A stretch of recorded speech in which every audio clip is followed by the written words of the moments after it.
Hi, everyone. Welcome. This is going to be a really special session. We've got Tanuja Kotyal. She teaches history at the School of Liberal Studies, Ambedkar University, Delhi. Till very recently, she was a fellow.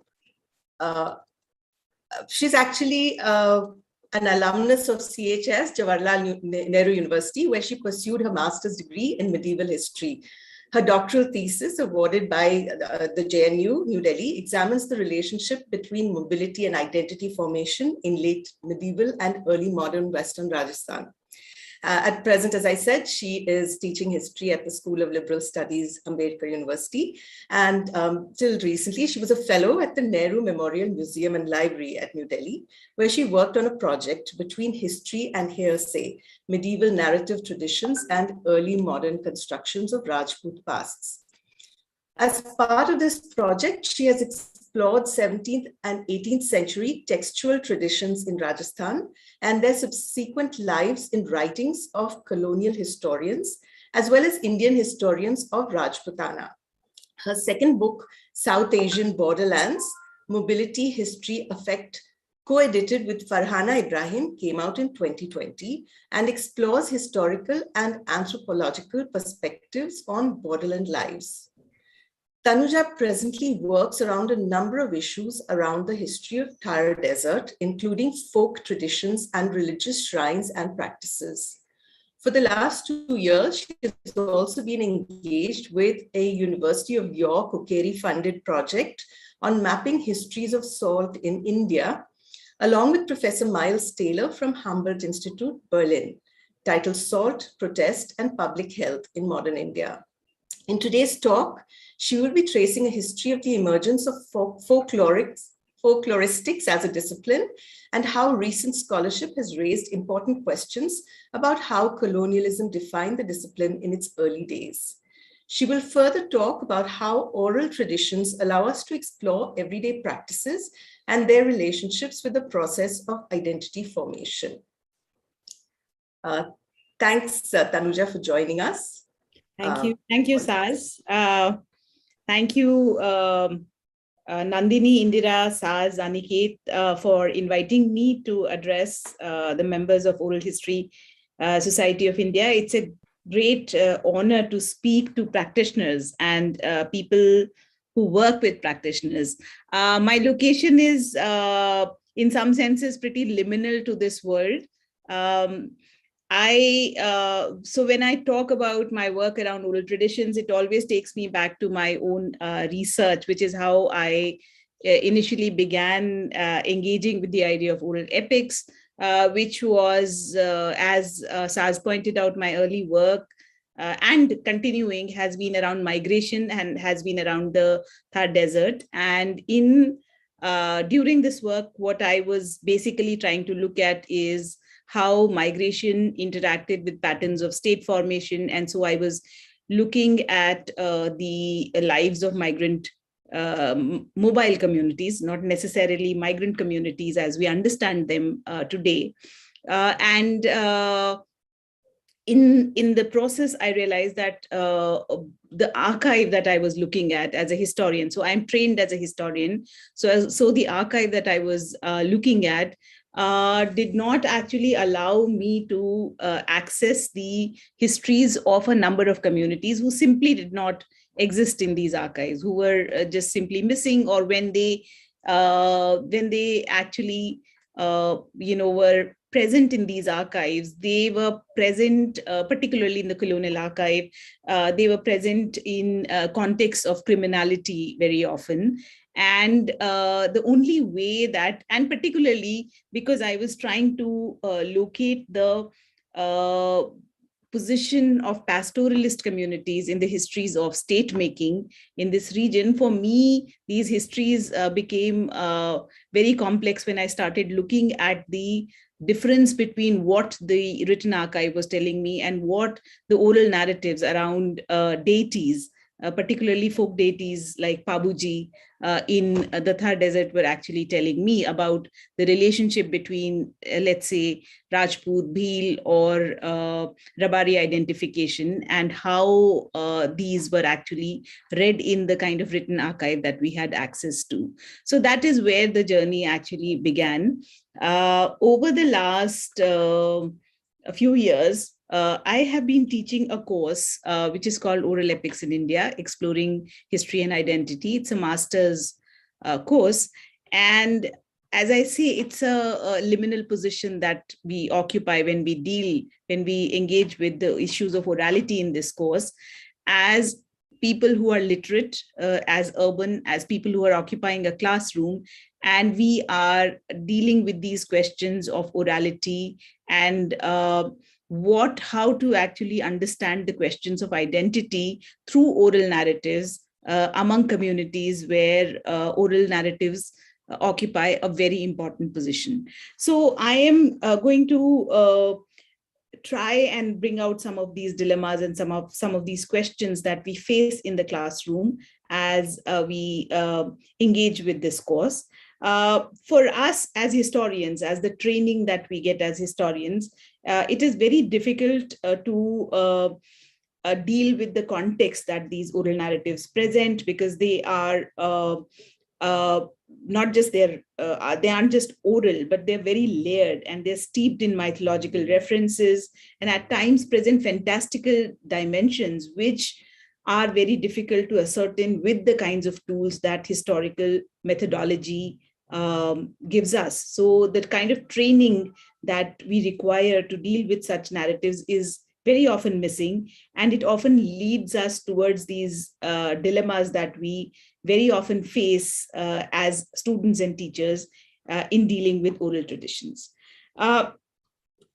However, given the fact that increasingly oral history has acquired an important position, a lot of people are actually using tools of oral history, whether it is ethnographic methods, whether it is interviewing, whether and they are using these methods to write histories of marginalized communities, of working classes, of women, of very complex histories of gender and so on. It is increasingly becoming necessary for historians to become aware of these methods, as well as, like the earlier session, the question that it was dealing with was the question of creation of archive, of digitization, and so on, and the complexities that, again, the processes of recording and digitization does bring. However, it is also very clear to us as we enter this classroom, as we enter this methodology,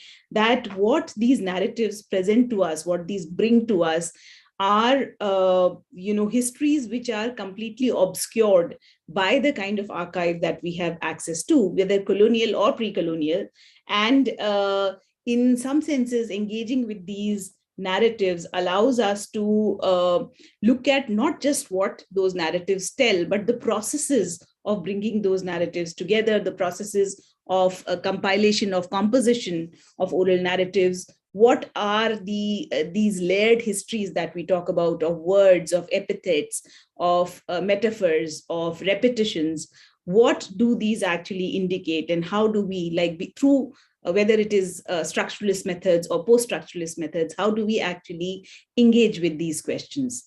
When I was talking to Saz earlier, I was asking about what kind of audience will be actually attending the lecture, because I wanted it to not sound like a classroom lecture. So I'm going to try and moderate between the way in which we try to engage with these questions in the classroom, but so that an audience which is kind of academically tuned in, as well as others, can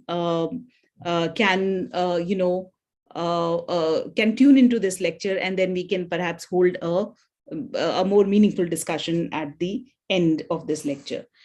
So in dealing with these narratives, in dealing with these questions, and understanding what are the patterns that connect oral narratives. So when I talk about oral narratives, as we would all realize, around us, there is no community, there is no group, there is no identity around us, which does not have a certain kind of oral narrative that it connects with in some way or the other. Like Ramanujan would put it, our atmosphere, the world around us is suffused by all kinds of motives, all kinds of references that we do not need to even be told in a very structured manner. So like he says, nobody hears the Ramayana for the first time. So in some way or the other, the references are all around us. And at some point of time, these references begin to make sense. They fall together and come together as a singular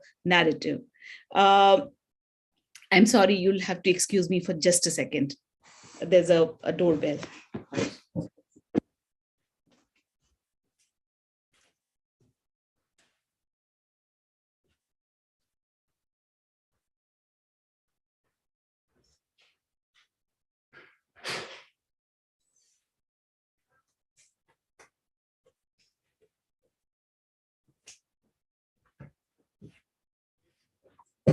I'm very sorry. So for students, when they come to the classroom for the first time, it is in some senses very perplexing to deal with this idea that there have been narratives around them all the time, and they in some senses begin to make sense of these connections over the period of time that we go through with this course. And so in this sense, like in the last, let's say, few years, I have to actually thank my students also over these years, with whom we have actually put together a way of engaging with these narratives and making sense of the connections that bring them together. Now, very often, when we talk about oral histories or the methodology of oral history, one thing that very often comes to mind is that the beginnings of oral history are also tied to histories of traumas, to histories of histories like Holocaust and partition, as well as histories of migrations, very often forced migrations, and so histories of displacement, and thereby the lack or absence of material evidences that could tie these histories together, and thereby reliance upon very contested memories that the sufferers of Holocaust or sufferers of partition or forced migrations and displacements carry. And in order to reconstruct these histories, in order to put together histories of these traumas or these migrations, it became important to not merely rely on the kind of official archives that were present, because they could only give a certain kind of imagination, a certain kind of picture, but also to talk through the memories of displacements, of traumas, and to sort of bring together these eyewitness accounts. This led to inclusion of methods of listening and conversation, interviews, and putting together these in order to create the narratives of and to reconstruct the narratives of such movements.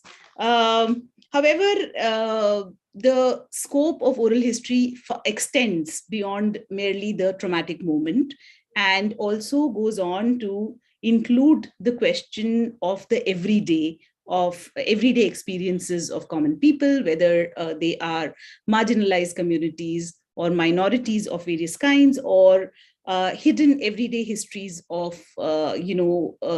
communities where which do not actually occur or do not find space in the meta-narratives of colonialism, of nation, and so on. And or in the histories of state making, in the histories of conquest, these are simply lost, these are not there. And the only way to put together these histories then is to engage with the narratives as they are told by the communities themselves. So what we try to do in this course is basically to understand in the first half, the patterns that tie these narratives together, and then to see the kinds of narratives, the kinds of stories that these narratives tell, and to understand like how the question of identity is tied up in these, or comes up through these narratives. Very often we find that the narratives themselves present a very complex picture. So the question about how to approach the narrative itself becomes very complex, because very often what happens is that the communities themselves, as they present the narratives, they are very often like surprised by the questions that students, or questions that researchers themselves may place to them, or may ask to them. And this becomes a problematic from the sense that very often these narratives of communities are tied to let's say questions of origin, questions of location, of social location. So very often, for instance, the narratives of Dalit communities are tied to the question of why, of their location in terms of the caste matrix. Where are they located, and why are they located where they are located? So this question, these kinds of questions that communities, that students ask, or they begin with, become very complicated when actually we start engaging with these narratives. So in this context, like as we start dealing with the question of oral narratives, we become I'm sorry, just a second.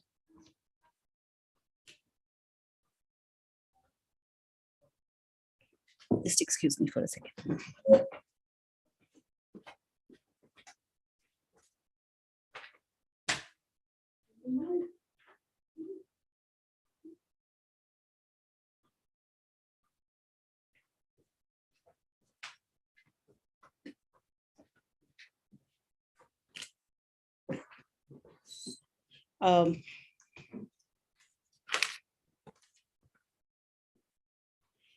Yeah.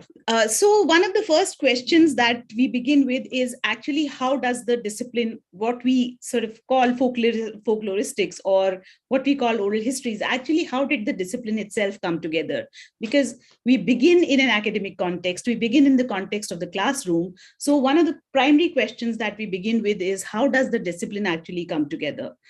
Now, when we look at the emergence of the discipline itself, we actually observe two distinct categories, or two distinct trajectories as we look at the discipline. One is the trajectory that we see in the case of the European histories, in the case of the European development of the discipline in Europe, where it was very closely tied to emergence of national identity. So in the early 19th century, for instance, the emergence of the research around, let's say, the Finnish national epics like Kalevala, or research around the idea of the German folk and so on, it emerged, and it was very closely tied to the idea of national identities and emergence of what was seen as the national spirit.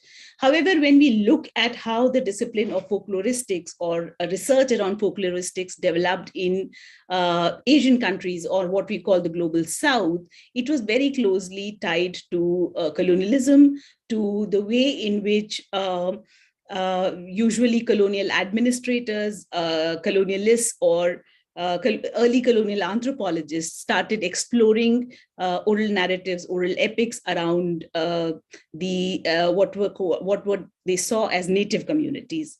In the case of India, particularly, it is through the work of early colonial administrators like William Crook, like Richard Temple, that we actually begin to see the collections of Indian narratives which came out, which began to be collected, translated, and printed in forms of in different kinds of volumes in the 19th century. A lot of these, in fact, were collected also by women collectors. So, for instance, Mary Frere, Old Deccan Days, or Maeve Stokes' Indian Fairy Tales, or Flora Annie Steele.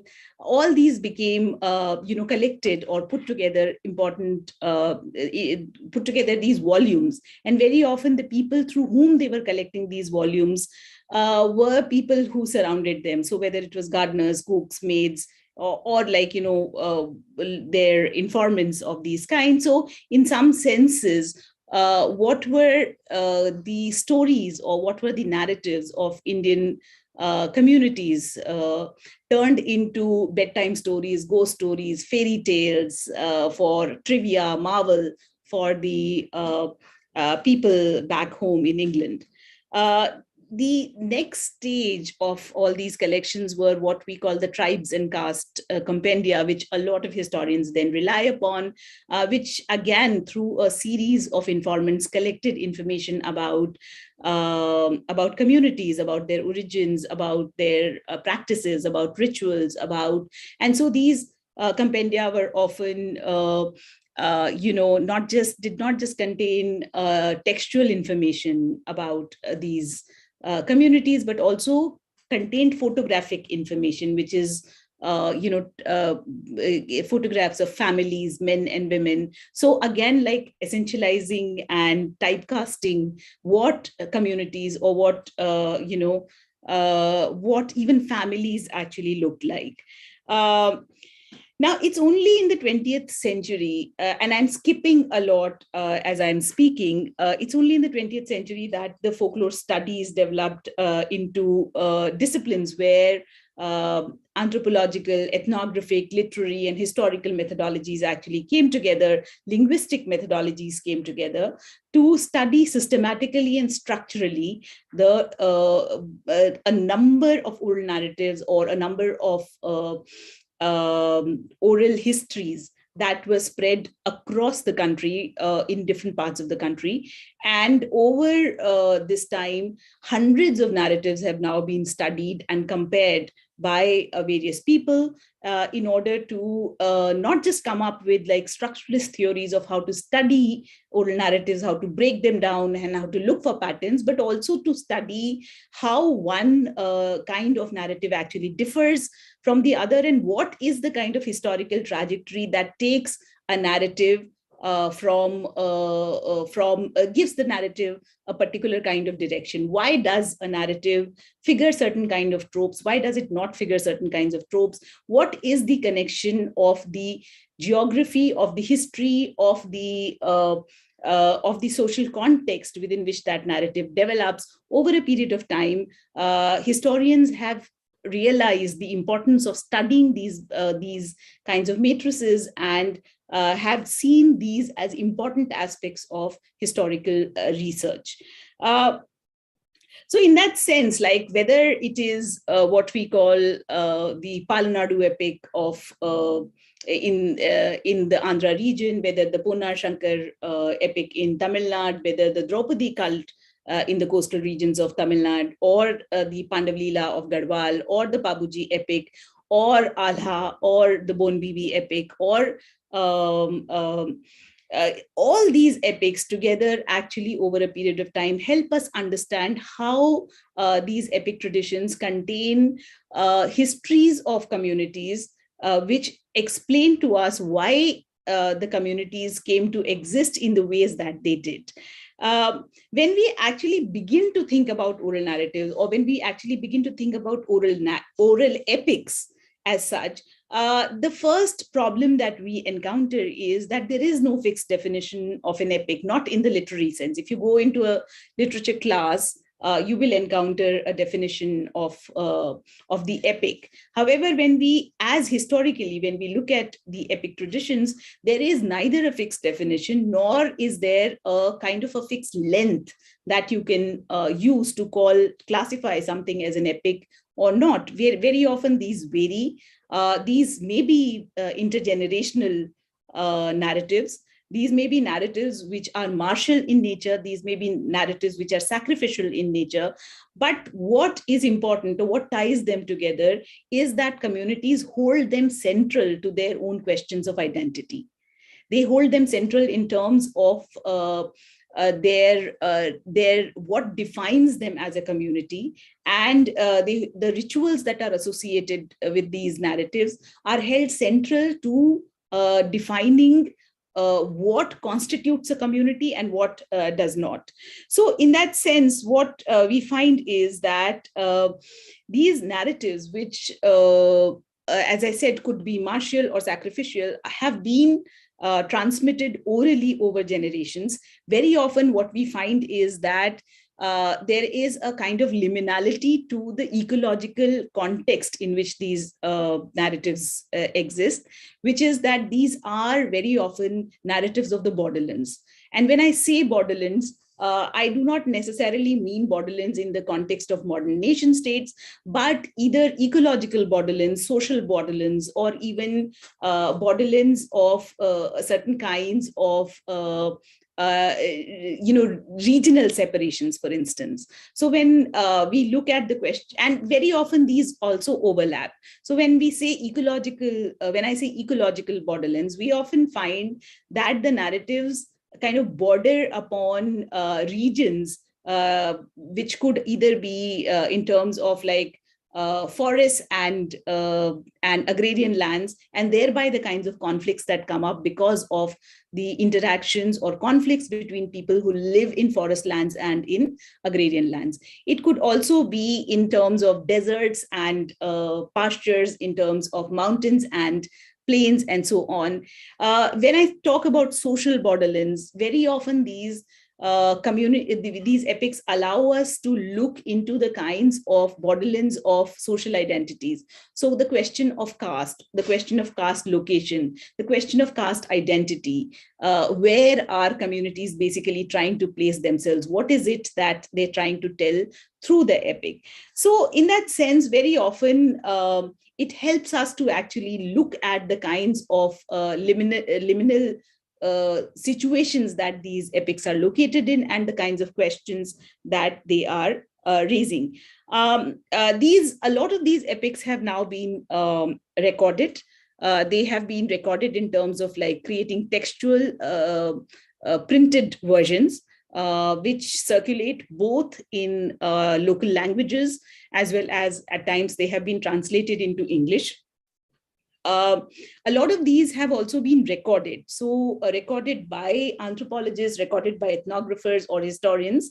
But at times they are also interestingly, with use of newer technology, they are also being circulated in forms which are very interesting. So around the 90s, the whole market for CDs, when it came up, we found that a lot of narratives in Western Rajasthan were actually shot in these small spaces in hotel rooms and so on, and these video CDs were in, whether it was about Tejaji or whether it was about Pabuji. So short, interesting aspects of the narrative were shot, and they actually circulated in the markets through the video CDs.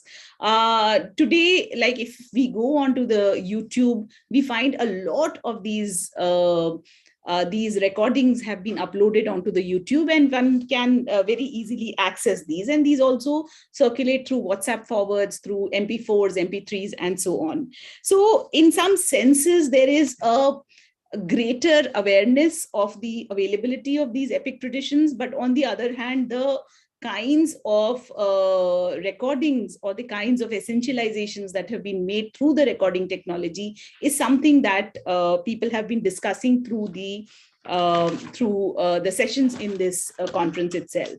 Now, when we look into the kinds of narratives or the kinds of stories that these narratives tell, these can begin, or these can contain origin stories. These can contain stories around very important and very essential battles that take place within a community or with other communities.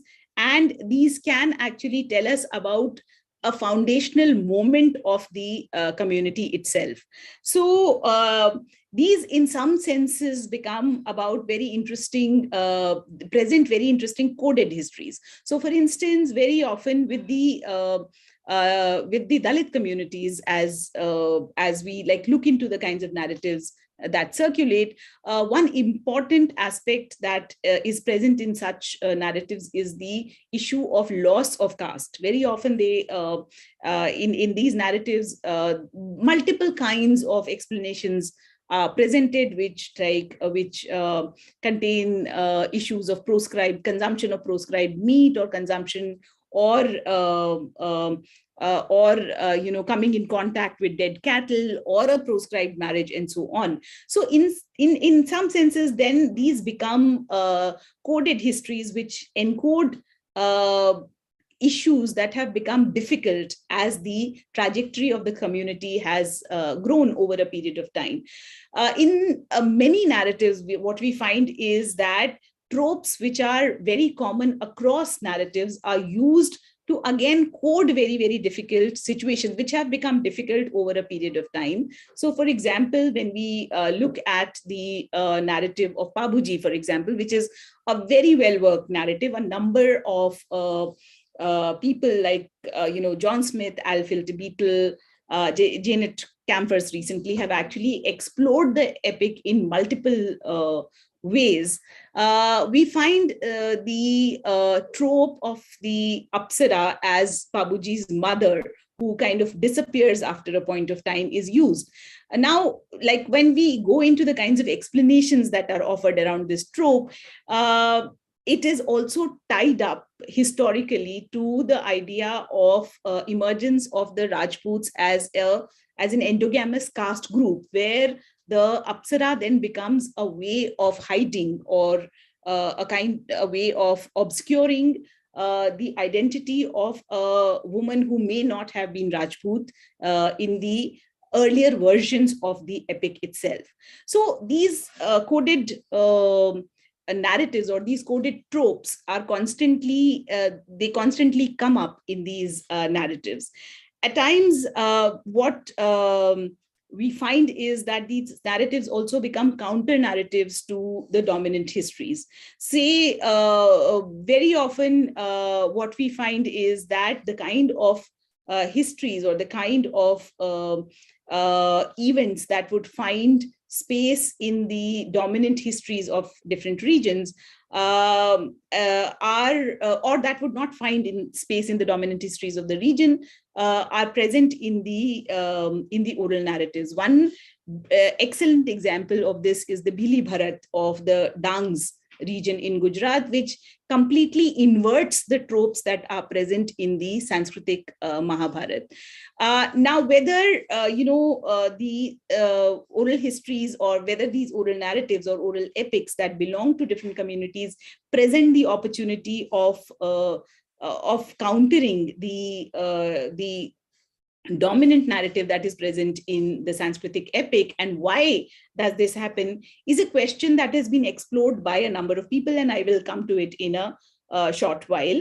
But this question is also then tied to the question of how epic narratives grow, like how do they spread? How is it, say, for instance, what we find is that when we compare epic narratives, and I'm only talking about India, I'm not at this moment talking about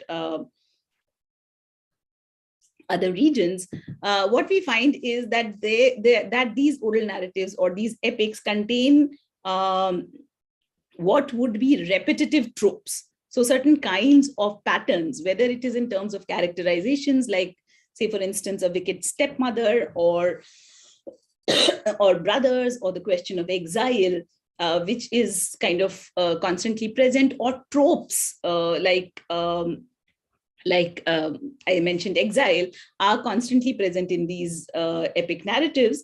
And this is something that has been researched extensively for a very long period of time by people like Vladimir Propp, who kind of compared folk tales across the world to look at what the patterns were, what the repetitive patterns were. And what we find is that these patterns of growth of narratives have also been studied by multiple people, and there are multiple kinds of explanations that we now have in terms of how narratives grow.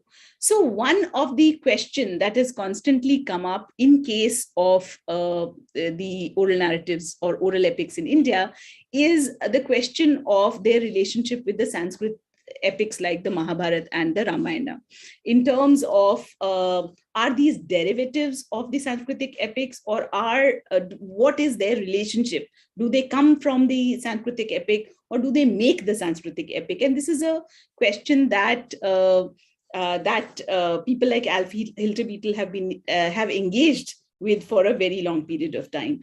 To understand these relationships, one way is to look into the kind of, the spread of the narratives and the growth of the narratives, and thus the relationships that emerge with the spread and the growth. So some of these narratives are located, or are the range of their popularity, or the range of their following is limited to only a few villages, whereas some turn into regional epics, and then some turn into what we would call pan-Indian epics. As we look at, it is not necessarily only limited to the Sanskritic epics like Ramayana and Mahabharata, but on the other hand, the research around, for instance, Karbala narratives has also shown that very often over a period of time, there develops a relationship with local shrine narratives and the larger narratives of sacrifice around Karbala. Similar kinds of patterns have also been observed, particularly around Kerala, where local traditions have become enmeshed with the Christian, particularly Syrian Christian songs and traditions that have evolved. So mythologies around Saint Thomas and so on. So in that sense, there is a lot of give and take that takes place. But if we try to look for a pattern, what we find is that to begin with, initially, the pattern seems to emerge around what would be called ancestor worship, which can begin around, let's say, the narrative of a slain hero, somebody who dies, carrying out something or a task or of importance for the community. So, which could be around, sacrifice, which could be around sacrificing his life for protection of cattle, which is a repetitive trope across a number of narratives in different parts of the country, or could be around protection of forts or women. So usually what we find is that when we are looking at epic traditions which are located around few villages, these are very often associated through, or these the veneration patterns in such epic narratives develop through what we call kinship patterns, or ancestor worship. As the narrative sort of begins to grow over the few villages, and as it extends beyond the kinship structures, it begins to take larger forms. And as Stuart Blackburn suggests, that it will eventually sort of span into what we call the avataric form. So it would develop relationships, and the heroes would eventually be seen as avatars.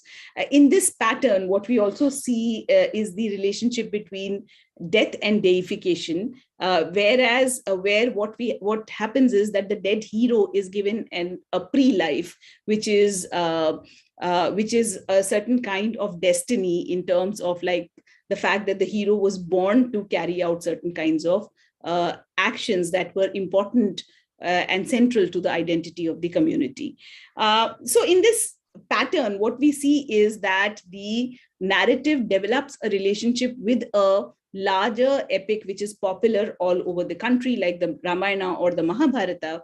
And over a period of time, we find that there are a number of ways in which these relationships manifest themselves, whether it is in terms of geographical locations, of sites where the Mahabharata heroes are supposed to have visited, or the Ramayana heroes are supposed to have visited. And so in that sense, it kind of then creates an epic landscape. What we also find is that the growth of the epic is also tied to the growth of the community. As the community becomes socially more entrenched, socially stronger, the epic also grows both in terms of geography, in terms of the geographic spread, as well as in terms of the narrative richness that is associated with the epic. So on the other hand, the other aspect of this relationship between the Sanskritic epic and the pan-Indian epic, or the meta epic and the local epics, can also be explained as Al-Filter Beetle does, through processes of series of translations, where the Sanskrit epic is translated or was translated over a period of time through historical processes of state formation, patronage, and so on, into regional languages, and from regional languages into folk narratives, and where communities implotted their own histories or their own experiences onto the Sanskrit meta-narrative. So in that sense, what we find that there are multiple ways in which these relationships become important for communities. Their relationship with the epic heroes, their relationship with the avataric forms, they become important for the communities. And what communities in that sense are doing by forging these relationships is plotting their own histories. They're trying to tell the narratives, or tell the stories, or tell the incidents that are important for their own community history and for their own community identity, by using the plots of these larger epic narratives that over a period of time become available to them through multiple indexical translations, as well as through multiple ways in which, whether it is through visual, sculptural, poetic, oral, written, all kinds of forms, they become available to them. And in that sense, they begin to use these larger plot structures to tell their own stories.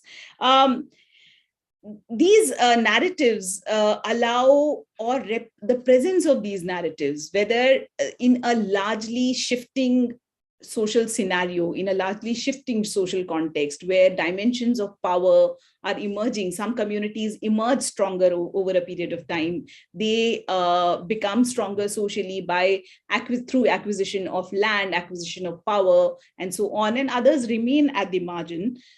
These narratives basically, and the embedded mythologies that are there in these narratives, allow communities to constantly reiterate the kinds of social realities that remain important to them, the kinds of social histories that remain important to them, whether it is the history of a lost past, whether it is a narrative of a lost history, or whether it is a narrative of a lost identity. These remain important for communities. These remain important for the communities to constantly reiterate their own social locations in the narratives in a very rapidly shifting world. So for instance, when we look at, or when we think about the Babuji narrative, and we think about the fact that the Babuji narrative is sung by a very dispossessed community of the Bhil Bhopas,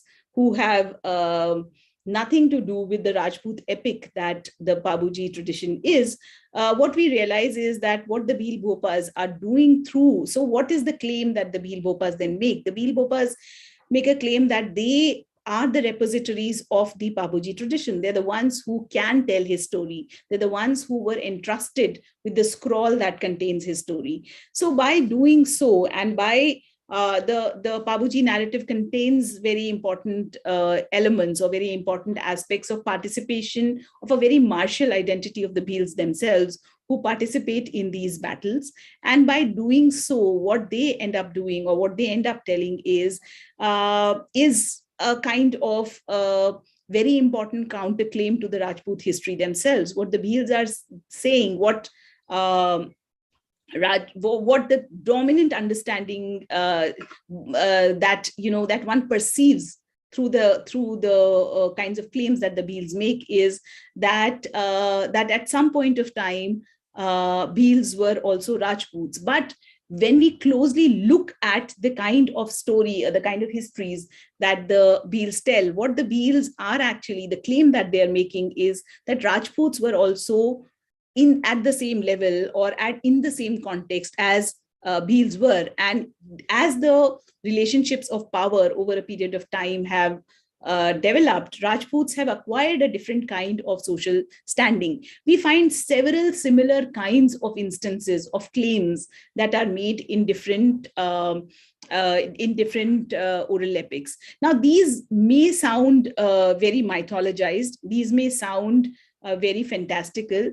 These may sound, empty claims when we look at the social reality as it is today. These may be unverifiable through the methods of historical exploration, of historical research. But actually, when we look at the ways in which these are reiterated, the ways in which they are claimed through the narrative, they tell us actually of a much more complex history, which could not, or which was not recorded, because the historical archive in itself is a creation of power, which completely obscured these histories that were present, that these communities had. So in that sense, to sort of end, what I want to finally sort of come to or make a statement about is that over a period of time, historians, through engaging with other kinds of methods of ethnography, of literary studies, of cultural studies, have finally come to understand how the study of oral epic traditions actually allows us to engage with these embedded and hidden histories that are not present or that are not visible through the methods that we have. That requires historians to then engage with other kind of methodologies and be open to looking at the kinds of histories and the kinds of claims that these narratives are making. So thank you very much. I hope I have not taken too much time. Thanks a lot. Thank you, Tanuja. That was just fantastic. Thoroughly enjoyed it. Before I'm sorry for the interruptions. Not at all. Before is there anyone who has a question? So let me ask you something. Will you tell us something more about the borderlands and, the migrant communities? And, since you're calling them borderlands, what is the relationship between the regions? How do they impact those regions which they are bordering? Yeah. So when I'm saying, when I talk about borderlands, very often when we look at these narratives, so again, one is that the imagination of the borderland as we see it today, very often our idea of the borders comes from what we today call boundaries of different kinds. These could be state boundaries or these could be international borders. But when we historically look at this idea of borderlands, we find that these are contiguous regions that run into each other and have shared kinds of traditions of history as well as of migration. So when I say that these are very often narratives of borderlands, we find that in most narratives, because in most narratives, what do we actually find? We find that there are two groups that lay competing kinds of claims against each other. These could be, for instance, in the case of the Shankarponar epic, these could be the Kaundars and the Vetuvas. In the case, so one is an agrarian community, the other is a forest dwelling community. In the case of Pabuji epic, what do we see? We see a community of pastoralists vis-a-vis a community of agrarian people. In the case of, let's say, the Rajula Malushahi epic, what do we see? We again see communities that have countering claims in terms of Tibet and what we call the hilly regions of Uttarakhand today. So in that sense, like what we find is that very often the conflict that we are talking about, that is represented either through wars and battles for kingship or for state formation, is also a struggle for between competing kinds of claims over ecology, over livelihood patterns, and so on. So it could be about, let's say, forest dwelling communities, hunting gathering communities, vis-a-vis agrarian communities, cultivating communities. It could be over about control over cattle among competing communities. It could be control over trade routes in the case of the the Himalayan region that I am talking about, or it could, in the Sundarbans, for instance, it is an ecological conflict of a different kind. So when I'm saying borderlands, when I say borderlands, what I mean is that the liminality, and particularly the kind of competing claims that I'm talking about, are competing claims of multiple kinds. These can be about livelihoods, these can be about social locations, these can be about caste. And very often when we look at the oral narrative, we find that ultimately it does boil down to the representation of these kinds of conflict. The narrative becomes about representation of these kinds of conflicts. You've given us a lot to think about, Tanuja. Thank you so much. Is there someone who'd like to ask something? I've put a comment there. Actually, Tanuja, thank you so much, because I think, you made us think about these epics and how we can decode hidden histories. And I'm so glad that you've also talked about how, epics evolve in the present. And, this is something that I found very, very useful, especially for oral historians who would often engage with people in the present. Right. But from you, what we are getting is that even if you're looking at a community that engages with oral traditions, you are also asking them about, how they recite this and in what ways has the story changed, and you're trying to offer us an explanation that has to do with the environment, but also has to do with the way in which they're competing communities. And so what do we look out for when, as historians, we are trying to understand these epics? The only thing that I can add, because I have learned so much from just listening to you, I'd love to read more of your stuff, but I think what struck me is, in the early part of your paper, when you talk about how there is a colonial historiography of this, I would say that maybe that is true. I mean, I'm not saying that's untrue, but there were people like Rabindranath Tagore who were sending absolutely. people like Khiti Mohan Sen, who is Amartya Sen's grandfather, out to collect these, saying, you have to collect this, because, and he doesn't yet know what is it going to do, but he has the collection. He's collecting Kabir as well, and constantly reminding us that what we call the history of India is really not the history of the Indian people. And I feel that there is something there which, you have shown us one way in which we can explore those. So thank you so much. Thank you. Yeah, thank you, Indira. In fact, you're right. And there's particularly in Bengal, there is a lot of collection that actually takes place around oral histories, around oral narratives, not really oral histories at that point of time, but oral narratives. And there's not much understanding of what was happening with Indians who were collecting these narratives. We have some work around the colonial collectors and their relationship, particularly with their own scribes or their own people, and what was happening, the kind of colonial disconnect that we have. The other thing that so there's a lot to be understood over there in terms of, again, the kinds of hierarchies that were involved in even Indians who were collecting folklore at that absolutely, time, absolutely. right? That's one thing. The second thing is that when and that's a dilemma, and that's a question that we have in the classroom all the time, which is we are very clear that as historical sources, we look for a certain kind of stability. So for us, a document, as historians, as trained historians, a document gives us a certain kind of stability. So you can see, like, this is the year in which this was written, and this is how it was written, and this is the person who's written it, and that is not going to change, right? But when we look at oral narratives, or oral epics, we find multiple versions which kind of vary from the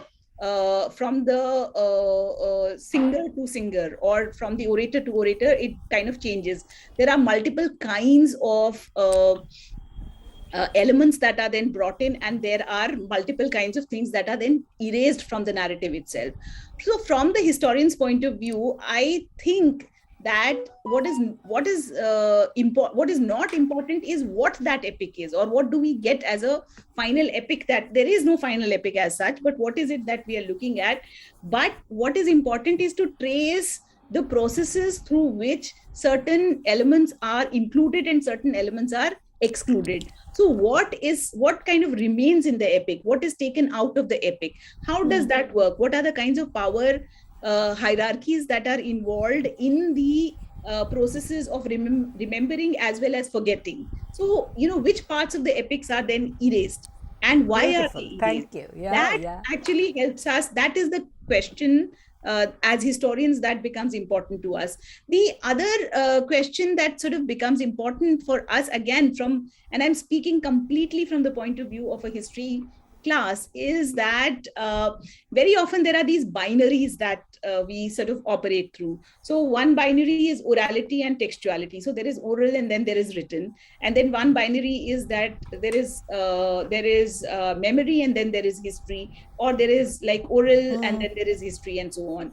Very often engaging with these oral narratives actually helps us understand that things do not exist in these kinds of binaries. Absolutely. Right? That orality, the first thing is that orality is methodical. There is like complete method about oral compositions themselves, in terms of like why epithets are used, or why a particular let's say rhyme is structured in a particular way. So these are modes of remembering.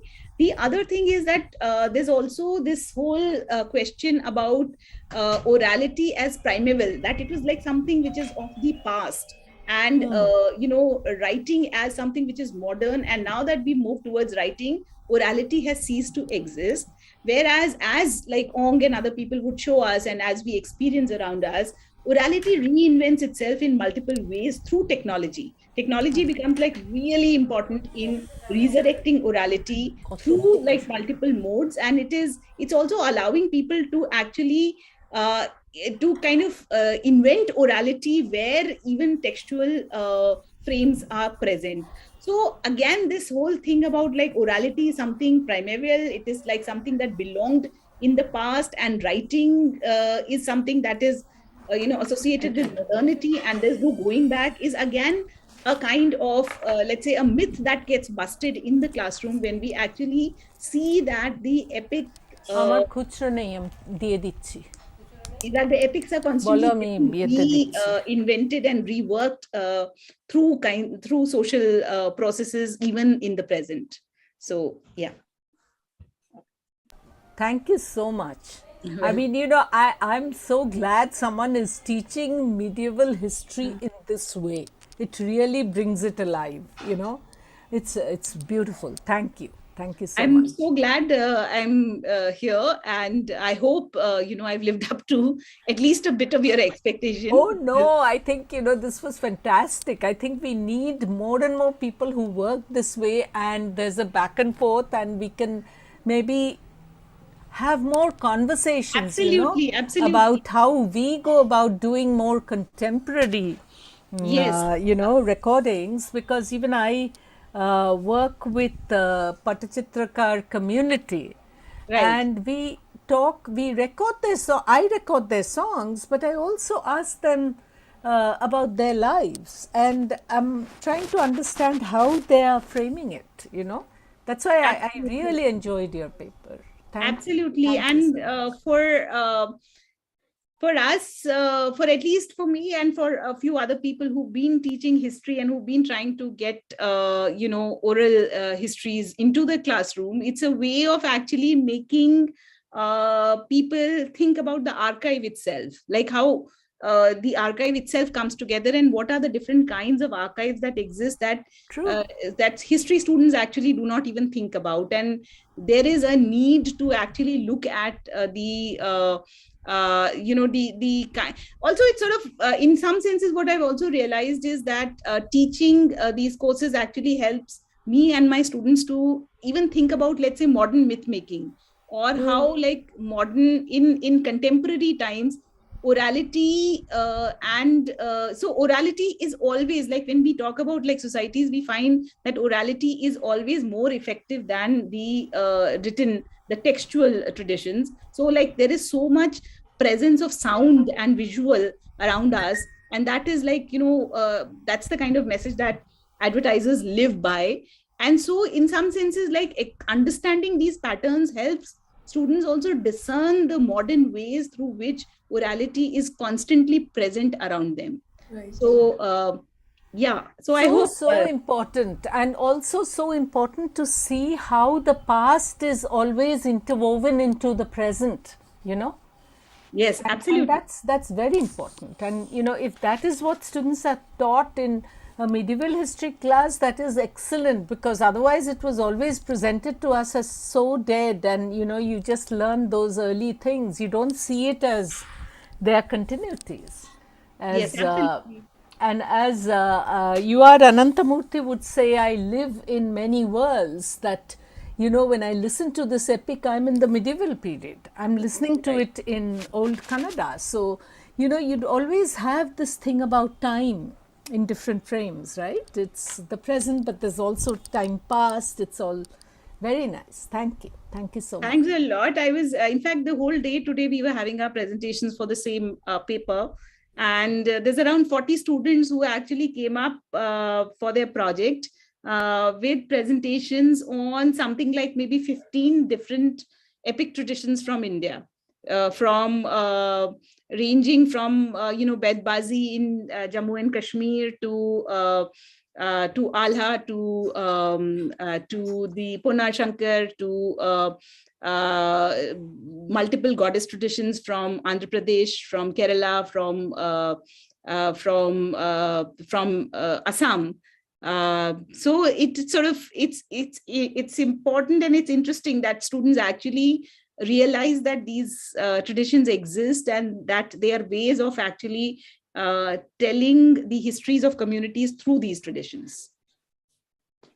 So you really did such a great job, the way you built it up, starting from the importance of oral history and how it's so, this nebulous thing which you actually started using. And then moving on to this really important thing of how your students are looking at things which are all around them and then spot the patterns. And I think most of us here have had that experience ourselves, when you suddenly realize you've got this really rich material which you always took for granted. One of the most interesting things that you told us about was how the narratives change as the communities develop. I thought that was really interesting. In fact, one of the earlier sessions we had Wasif Ali talking about the bumper stickers on SUVs in Gurgaon, which absolutely, yeah. the Gujar. So I think that was something which is again another of those things which is all around us, and when you notice it, it becomes this beautiful form. Absolutely, it's constantly present around us. Yeah. Even like we think that these myths are not around us, but they are. We are, like, whether it's our language, whether it is newly sort of whether they are resurrected because of political forms and so on, but they are around us. It's like it's becoming kind of open to actually seeing it, which sort of makes us, which is important, that, yeah. Aniket, you have a question? Yes, I won't be able to put on my video right now, but my question is basically, I'm still stuck perhaps in the previous session that we had. What is digitality doing to these traditions? Yeah, absolutely. Because they are being, these communities are recording themselves. They Right. are becoming hyper conscious of this. In Punjab, just like, there's Gujars in Gurgaon, the Punjab now, it's not just Jats, it's about Chamar and it's about every other position. And, in Himachal, I see the same. So what is happening with this digitalization, with hyper awareness that has come among communities about their own traditions? Right. So interestingly, there's a pattern to it. And the pattern was something that we saw in the case of textual histories also. So very often, because, we historians were stuck in cities, we don't go beyond the English writing, which is available to us. But if we go back into like even 60s, 70s, 80s, a lot of community history started getting written. So whether it was Gujars, whether it was Meenas, whether it is, any community that acquired a degree of literacy, there would be one person among them who would actually write a community history, which would be very biased and which would be very, let's say, subjective and very, in some senses, also autobiographical in a sense, but it did happen. Now, what we are seeing here is a very interesting phenomena that's going on, and it will take us some time to actually decode it and register it. What's happening is, as I said earlier, 90s these video CDs started becoming available. So small, like, they would be like skits which were performed and very badly shot. But the fact is that allowed the narratives to circulate in a very different dimension. Now what is happening is that while earlier there were like ethnographers and so on going, and like very often American ethnographers, sometimes Indians, going and trying to record the narratives in particular kinds of settings, now it is communities themselves who are choosing the setting. They're choosing the setting, they're choosing the mode, they're choosing the medium. I would say that is like doing multiple things to the process of recording. One is, on the one hand, as you correct, the whole idea of the Chamar rap or even the rap as a mode, which a number of communities have adopted, has allowed the basic fundamental principles of orality, which is like quick and which is like set to certain kinds of repeatable meters and so on, to use. I'm sorry to, and wit, the question of wit. Yeah. To sort of record in those, and so there's a certain kind of circulation that they acquire because of the kind of mode that they are done in. So on the one hand, that is there. On the other hand, it's also sort of brought very complex questions about hierarchy as to who is recording, what is getting recorded, which version is circulating, questions about gender, questions about violence that are coming up in multiple areas. So this is a phenomena that's kind of still coming together. There's a whole new kind of orality that has come up. And it's very interesting because this orality is not like what Ong calls the primary orality, because this is supported by a lot of textual presence that is there. So this is a phenomena that we need to look at and decode over a period of time. We still need to watch out and see what is happening. It's great that it is happening, but this is a phenomena that we need to, let's say, sociologically analyze over a period of time. Say, for instance, the whole kind of violence that we see around the Ragni singers in Haryana. That's again a kind of outcome of the power struggle over both the medium and the message of the Ragni. So I don't know whether that kind of answers you.